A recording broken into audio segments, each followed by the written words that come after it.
Hi there, I'm Beth. Welcome to the channel. I'm sharing my journey creating a garden in the upper Midwest using native plants and ecological maintenance practices. I'm sharing info on native plants, garden design ideas, and how-tos. Plus, I'm always trying to learn more, so I hope you'll come and learn along with me. In this video, Midwestern natives are going to share the spotlight with some traditional ornamental plants. This is the third installment in a three-part series focused on designing attractive front yards that play well with the traditional suburban aesthetics while still providing valuable ecosystem services.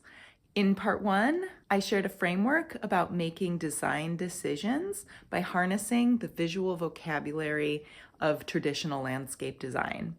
In part two, we applied those principles by creating two different garden designs, and I offered some plant options that work well for front yards. Links to those videos are in the description, so check them out.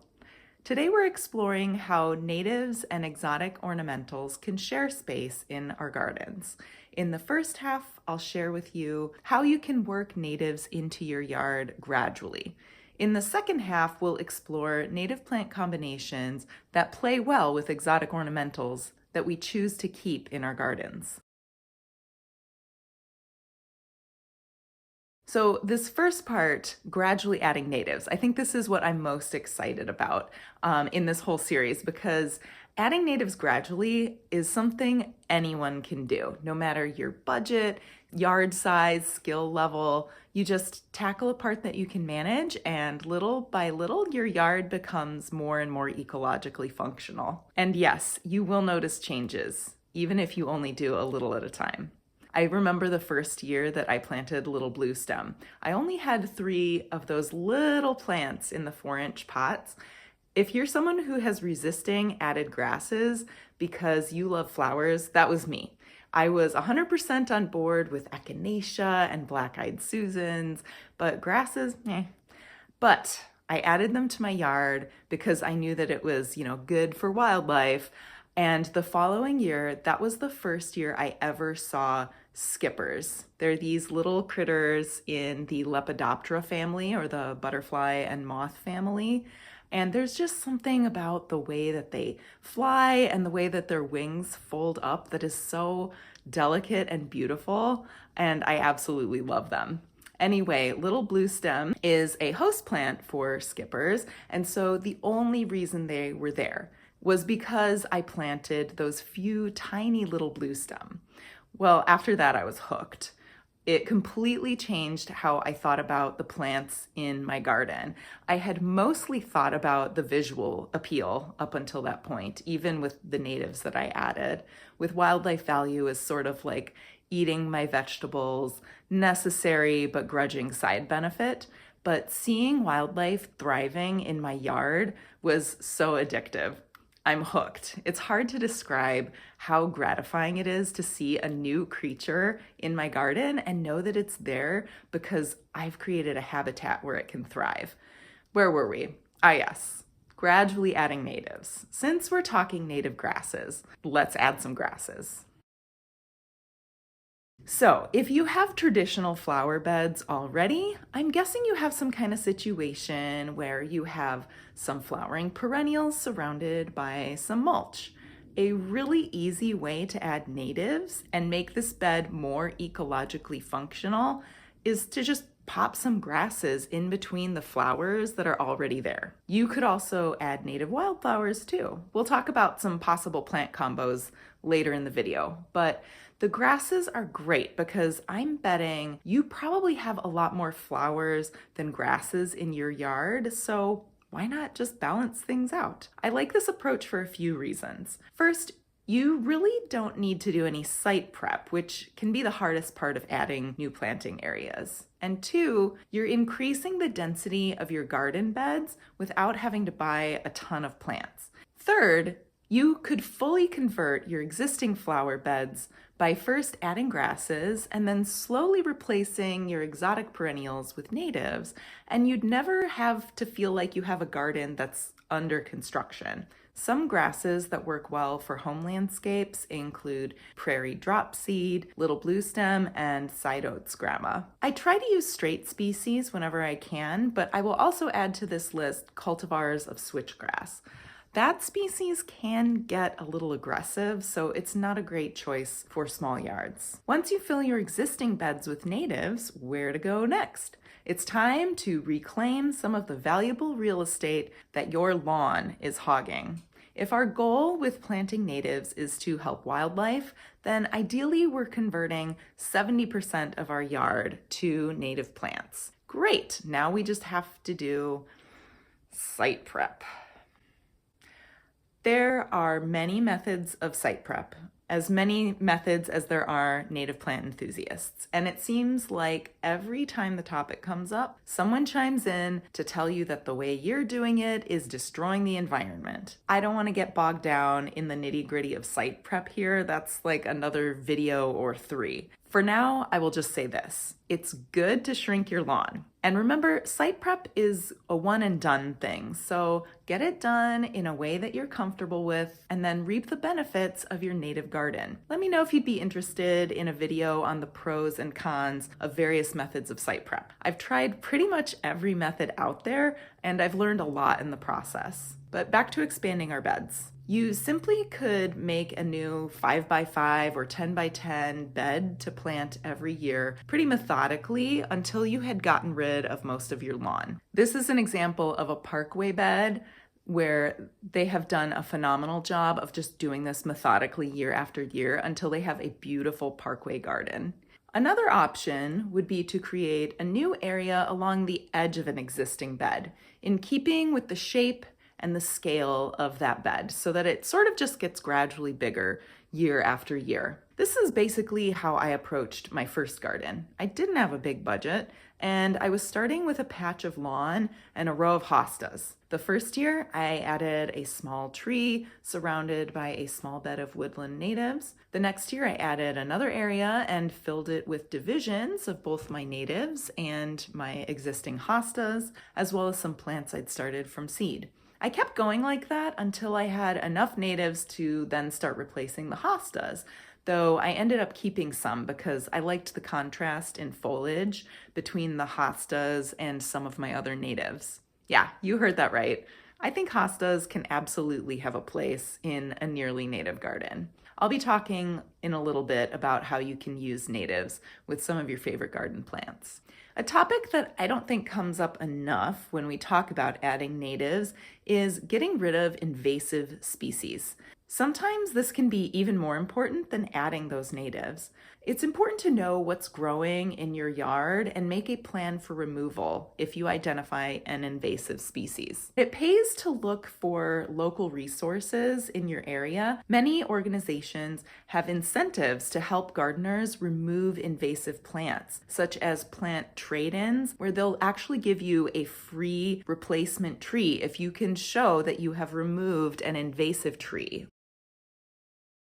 To maximize the ecological benefits of your yard, it's good to have at least 70% natives and create a plant-dense, diverse garden that focuses on keystone species or plants that have an outsized impact on wildlife. You can find lists of keystone species by region on the Homegrown National Park website. Probably other places too, but theirs is easy to find. I'll link to the list below. But no one ever said that you only have to plant natives to have a wildlife-friendly garden.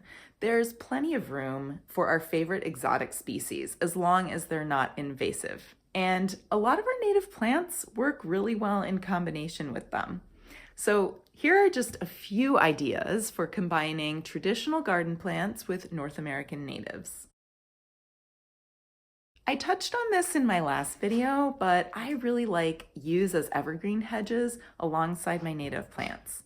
Especially if you prune them tightly, I think they offer such a great contrast between these simple geometric forms and the wild and free look of, say, a matrix planting. Pete Aldoff's Lurie Garden in Chicago is one of my earliest inspirations, and it continues to inspire me. I definitely stole this idea from there. The evergreen hedges really frame the perennials so beautifully. And in terms of choosing yews over other evergreens, there's so much more forgiving. They're one of the few evergreens that resprouts from old wood, so if your shrubs get out of hand, you can just prune them back pretty hard and no harm done. I know a lot of gardeners who have fond memories of a loved one's roses or have even moved a loved one's roses into their own garden. Whether you grow them for their beauty or sentiment, interplanting them with some natives can really accent their beauty and protect them from garden pests. Now, just to be totally transparent, I am not a rose expert. I've never grown them because they always seemed really fussy and hard. Granted, I grew up in a desert climate, so my guess is they're probably easier to grow if you don't live in a desert, but I just wanted to share that caveat. So you should consider these more as suggestions than recommendations.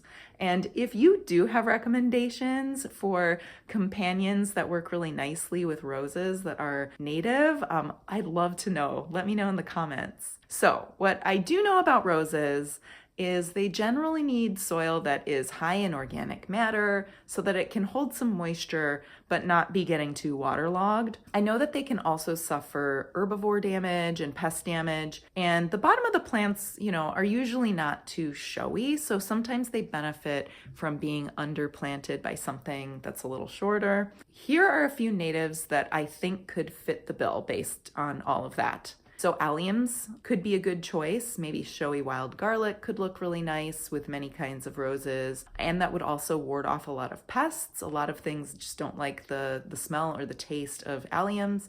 Calico beard tongue, I think also would look really nice with roses, and it also enjoys that rich soil. I think maybe like a burgundy rose would be so pretty with calico beard tongue. It's got these little hits of burgundy on it. Downy wood mint is another one I think could work really well. It's got a taproot with rhizomes. It spreads slowly though.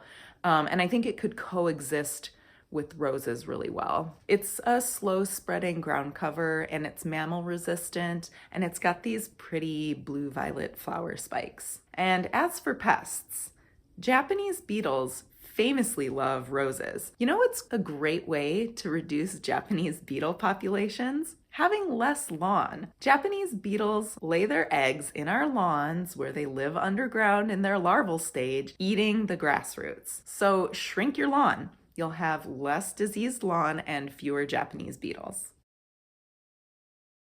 I know a lot of gardeners who find hostas kind of boring, but personally I love them. I have always appreciated a low maintenance plant. It's what got me into gardening in the first place. And if you plant a hosta in a spot that it likes, it's basically set it and forget it. I also just think the foliage looks so luxurious and refreshing. And the foliage comes in such a wide range of shades, which can be a great way to punch up a design. A lot of our native shade plants bloom in the spring, and then they're all just a similar shade of green for the rest of the summer. Adding a hosta that has maybe blue or gold or variegated foliage can add some contrast. The leaf shape can also offer contrast. This spring, I'm planning to create a sedge meadow in a shady part of my yard, dotted with hostas. I think the contrast between the grassy leaves of the sedges with those wide, smooth hosta leaves is gonna be stunning. I can't wait. Peonies, what's not to love? The flowers and foliage are gorgeous, and the plants are long-lived and tough as nails. I think there are actually a lot of natives that would combine well with peonies, but I'm going to advocate for one that might raise a few eyebrows at first. Are you ready? Side oats, Grandma. Yes, grass. It's not a traditional look, but maybe that's exactly what your peonies need for you to look at them with fresh eyes in your garden. They can share the root zone effectively. They need similar site conditions, and the contrast between the grassy leaves and the intricate peony leaves seems like it would be really interesting. Okay, maybe that's not for everyone. There are plenty of wildflowers that would make good companions too. Some of the rose companions that I listed also work really well with peonies. downy woodmint, calico beard tongue. I also love to think about what would complement the emerging burgundy stems in the spring. I think that spring beauty could be a great choice, or Jacob's ladder. Wild geraniums could also be good, and the peony foliage would be a really nice way to hide that declining geranium foliage as the summer wears on. So, in addition to the garden favorites that we've been discussing, there are a lot of tried and true exotic perennials in a typical suburban garden that might not be stealing the show necessarily, but are nonetheless great plants. I'm thinking about things like salvias, catmints, alliums, sedums, Russian sage, stuff like that. There's room in our native garden for these things too, although we want to make sure that we devote most of our space to planting more natives. Once again, taking inspiration from Pete Outoff, he uses these plants in a lot of his matrix plantings along with Midwestern natives, creating combinations that range from lovely to bold and striking. I've used drumstick allium to punctuate a prairie planting, and I loved the results. Or take a cue from the Lurie Garden and create your own river of salvia through a matrix planting. Russian sage looks great with coneflowers, rudbeckias, rattlesnake master. Catmints have a mounding habit, which can help them to hold up other plants around them. This can come in handy when you've got a lot of native wildflowers that really have a tendency to be really vertical with their habit. Another way I think about these plants is if I want a certain color that I just can't get with natives alone, I might think about adding one of these plants. I've added some burgundy to one of my beds by adding some burgundy foliage sedum. I think it resonates really well with the dramatic red of the Monarda didyma that I have in there in the summer, and it complements the pale blues and yellows in the fall. As you consider exotic plants for your native garden, keep your garden goals in mind. If you want your yard to support wildlife, you really need to make sure that you are focused on getting a wide variety of natives that can support insects and birds and other kinds of wildlife. Remember that 70% benchmark and keep planting more natives until you're there. I truly believe that it doesn't matter how many natives you start with, just add something. Because once you start to see the wildlife that those natives bring to your garden, you will be hooked. As always, thank you so much for watching to the end of this video. Be sure and subscribe if you haven't already. And if you have a second, could you do me a favor and leave a comment? I'm so excited to see that there are other people out there that are interested in native plants. Thank you so much for letting me talk about plants with you. It's truly so much fun. My next video is all about winter interest in the garden. I hope you'll join me for the next one. Thanks so much and have a good day.